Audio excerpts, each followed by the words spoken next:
Megan Harris is back with some more investigation into the oddities of Falkland Islands laws.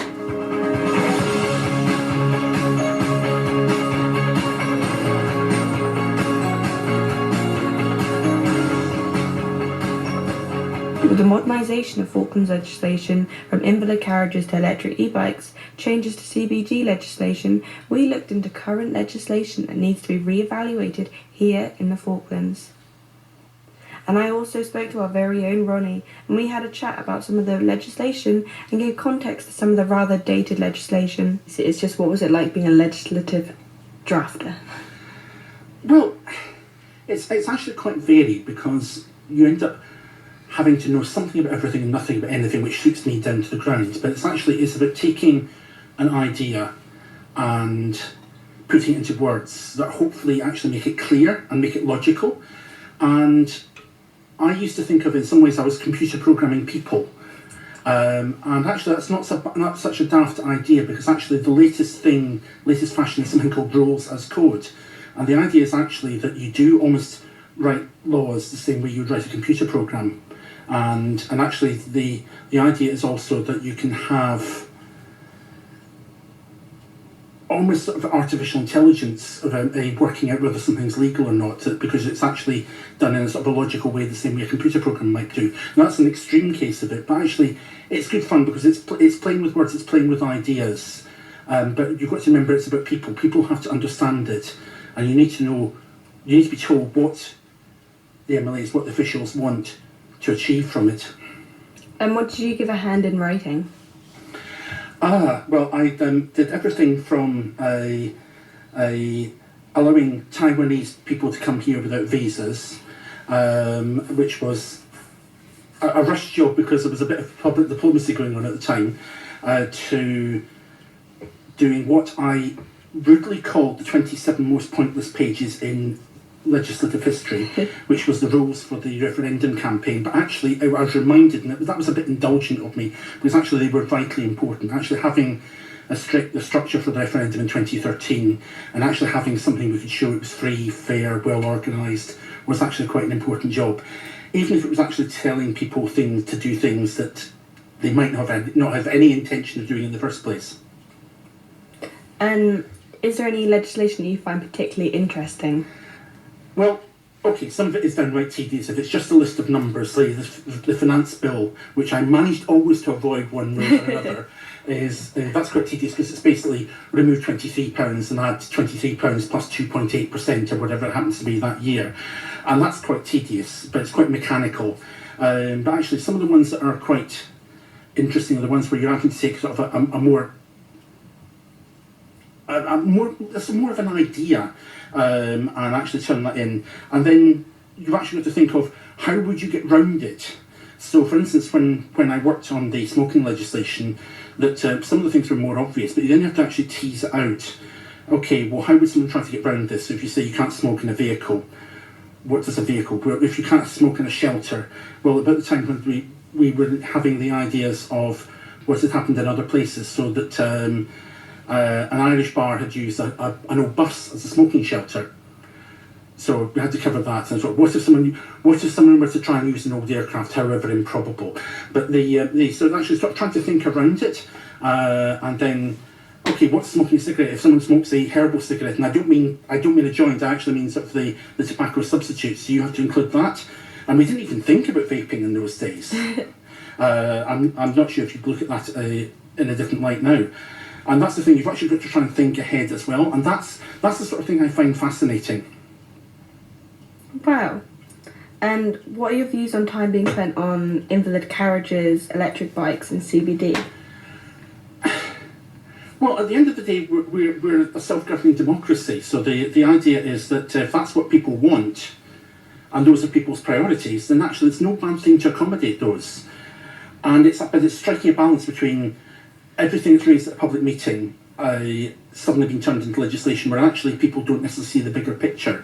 So actually I don't think that I don't think it's a bad thing, but the trouble is you end up sometimes in a moral panic. An example of that could be the legal highs legislation a few years ago, which actually inadvertently banned coffee, tea and chocolate, because it was done there was a big panic. It was a problem, and the work was done in that, and the work was done in a hurry, and that was a good thing. It was turned around very quickly, and it was a big deal at the time. And then this comes back into the problem. Then it was, and I remember the then Attorney General having to come onto the radio and say, well, yes, it does ban coffee and chocolate because it falls within the definition of things that affect your mood, basically, and well, caffeine, theobromine, all the good stuff that's in coffee and chocolate and tea. They affect your central nervous system. They affect your mood. They fall within the definition, and they weren't excluded. And he had to come on the radio and say, don't worry, we're not going to ban. We'll use our common sense. We're not going to ban coffee and chocolate and tea and things like that.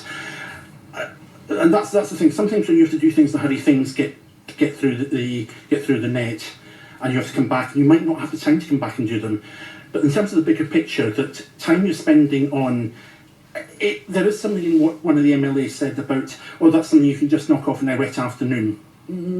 It's not actually that simple. You can't just wave a magic quill and come up with the legislation that instantly deals with everything that and all of the angles, and that fits in with everything else.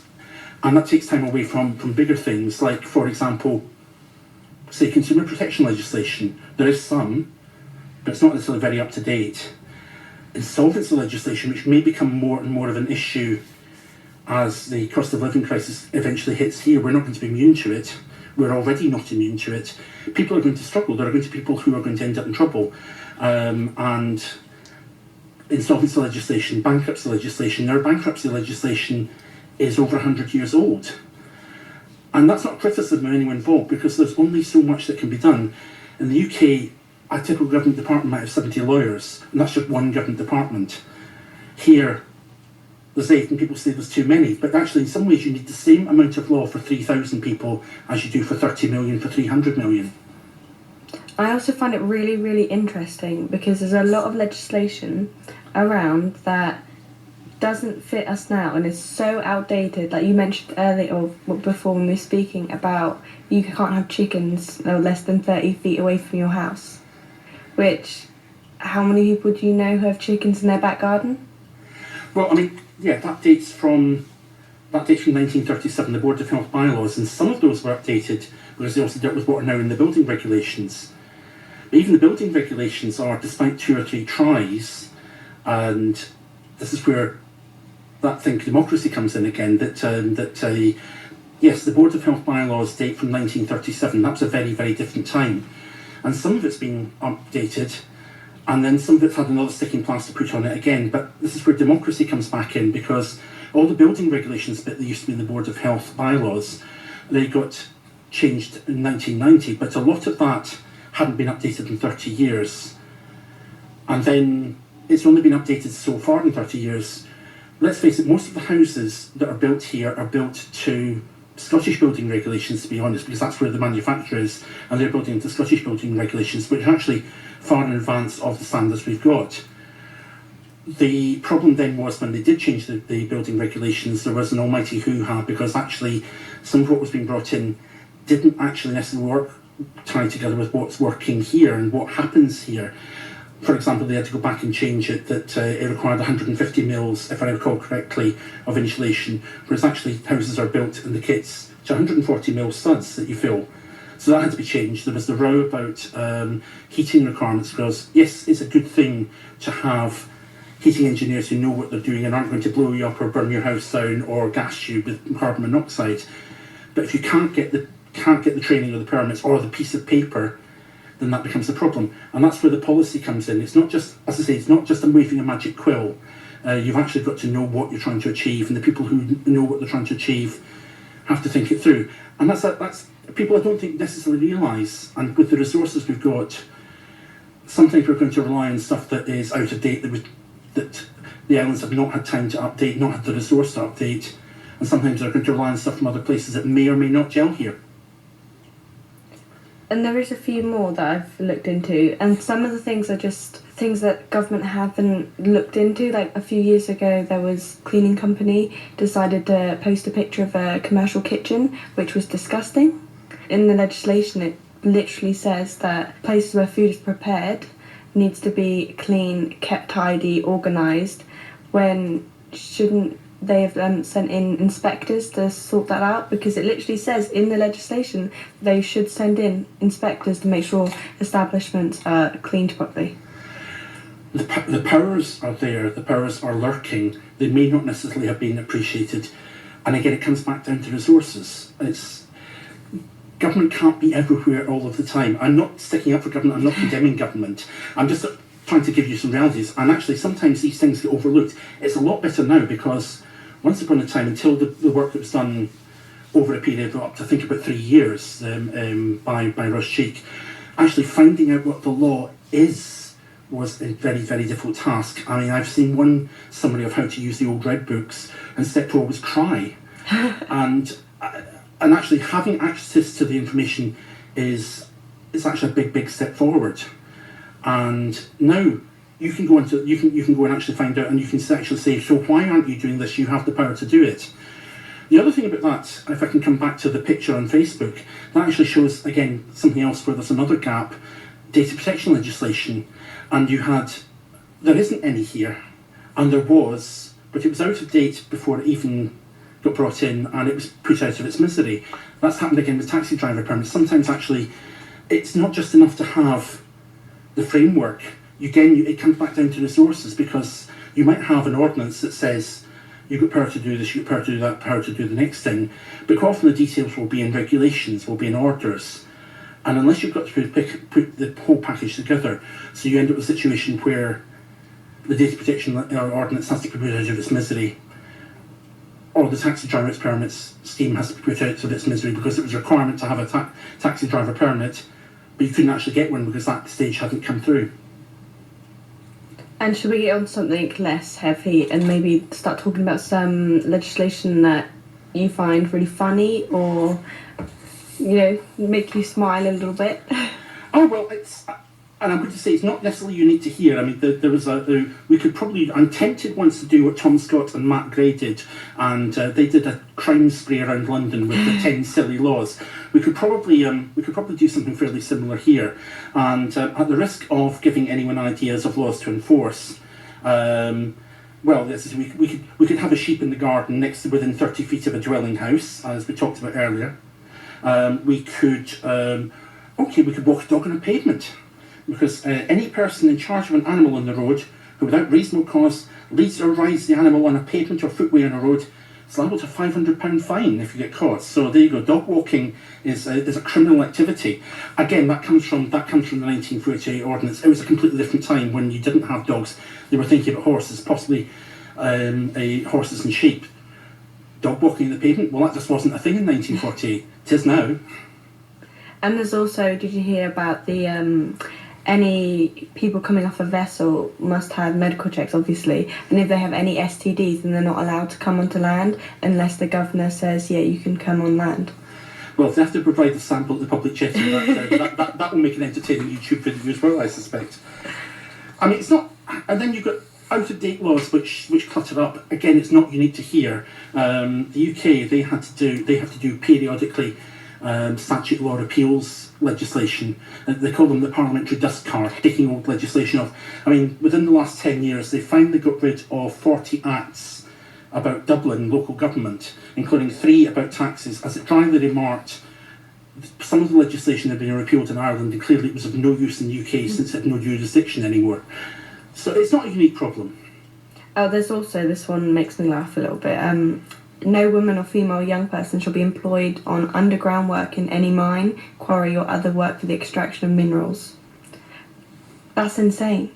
That's absolutely insane. And the part of that is also anybody working in anything industrial, or any woman working in any industrial site, can't work at night.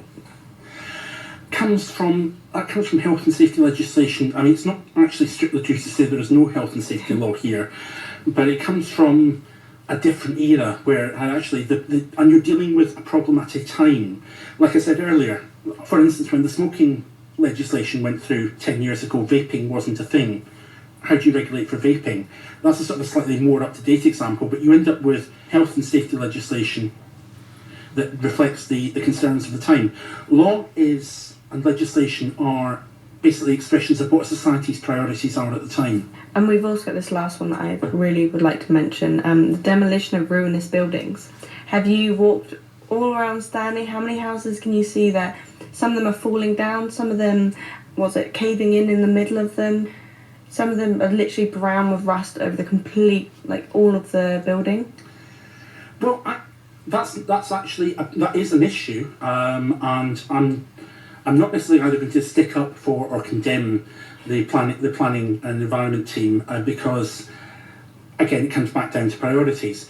The thing is actually that they're aware of that. I don't know what the follow through is because I don't necessarily follow all of the minutes religiously, but or remember everything I've ever read in a set of minutes. But I do remember that I think it was Lee Kennebill actually did a paper for Planning and Building Committee, which are what powers planning and building have.